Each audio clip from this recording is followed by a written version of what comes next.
Welcome to Rawat classes channel. आज हम exercise 3.3 करेंगे क्लास 12 की मैट्रिक्स। जो मैंने कल आपको बेसिस कॉन्सेप्ट बताई थी कि ट्रांसपोज कैसे करते हैं, उससे रिलेटेड क्या है क्वेश्चन है। ठीक है, पहला क्वेश्चन है एक्सरसाइज 3.3 की फर्स्ट क्वेश्चन है। ए आपको इसको मेजर कर लोगे, लेट करके पहले ए मान लेना, लेट।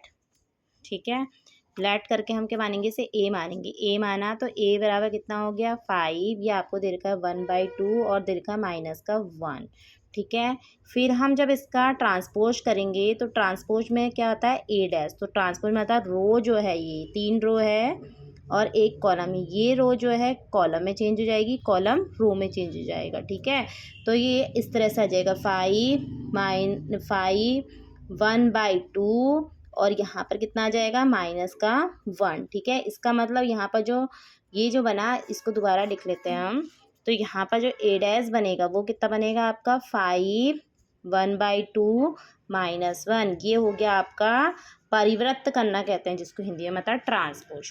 ठीक है, क्वेश्चन सेकंड है आपका 1 -1 2 3। ठीक है, 1 -1 2 3, इसका जब ट्रांसपोज करोगे तो ट्रांसपोज में क्या करना, आप इस रो को कॉलम में चेंज करो और याली रो को भी कॉलम में। तो 1 -1 2 और 3, ये हो गया आपका क्या ट्रांसपोज ऑफ मैट्रिक्स। ठीक है, अब ऐसे ही इसका थर्ड क्वेश्चन जो है, आपको थर्ड दे रखा है 1 -1 5 6 √3 5 6 2 3 -1। ठीक है, सबसे पहले वही एज्यूम करना, लेट ए बराबर -1 5 6 √3 5 6 2 3 -1 जैसे लिखते हैं ना उसका, कि वो बता रही पैटर्न अब कैसे लिखते हैं। देखो, सबसे पहले हम लिखेंगे यहाँ पर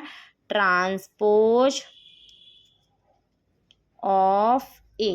ठीक है, ट्रांसपोज ऑफ ए को ब्रैकेट में लिखते हैं ए डैश। मतलब ए डैश का मतलब क्या होता है, ट्रांसपोज ऑफ ए। ठीक है, ट्रांसपोज मतलब उसका रो को कॉलम में चेंज करना, कॉलम को रो में चेंज करना। ठीक है, पहली रो को हम कॉलम में चेंज किए तो -1 5 6, फिर √3 5 6 2 3 -1, ये हो गया आपका आंसर। ठीक है, इस तरह से हम निकालते हैं ट्रांसपोज ऑफ मैट्रिक्स। इसकी कुछ प्रॉपर्टीज़ भी होती हैं, प्रॉपर्टीज़ भी देख लीजिए क्या क्या प्रॉपर्टीज़ होती है। वैसे मैं से शॉर्ट्स में डाल दूंगी, उसमें आप देख लेना। एक बार डिटेल में मैं यही बता देती हूँ प्रॉपर्टीज़ क्या है इसकी।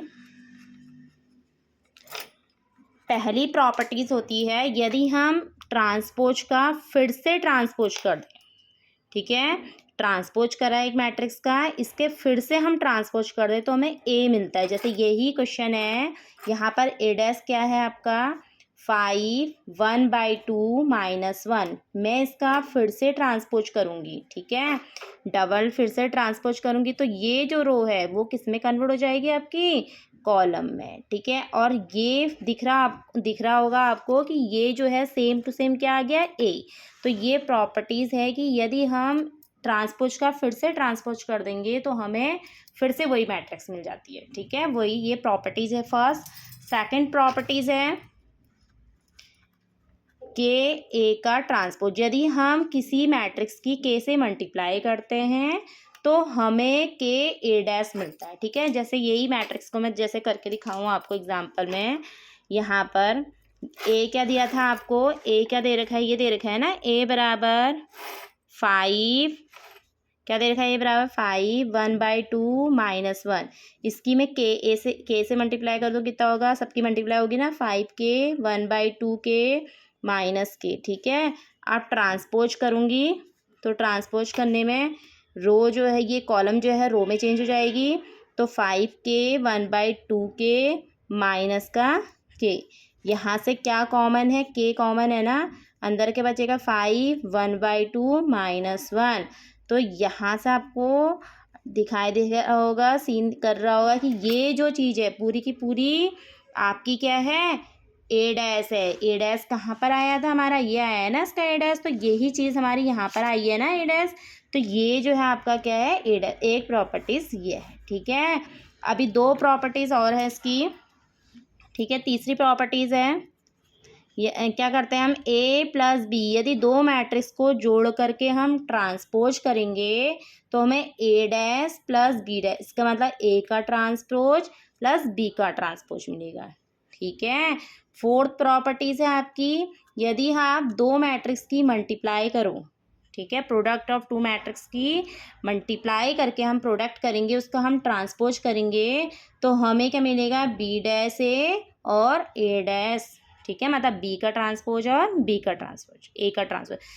ठीक है, कम्यूटेटिव लॉ यदि फॉलो करता है तो यहाँ पर बी डैश ए डैश की जगह पे ए डैश बी डैश भी आता है। ठीक है, तो इस तरह से हम ट्रांसपोज और मैट्रिक्स करते हैं और ये प्रॉपर्टीज़ हमें याद होनी चाहिए आगे के क्वेश्चनों को करने के लिए। ठीक है, आप इसको ढंग से कीजिएगा। अभी मैं शॉर्ट्स में भी इसको प्रॉपर्टीज़ को ढंग से समझाऊंगी डिटेल में। ठीक है, थैंक यू।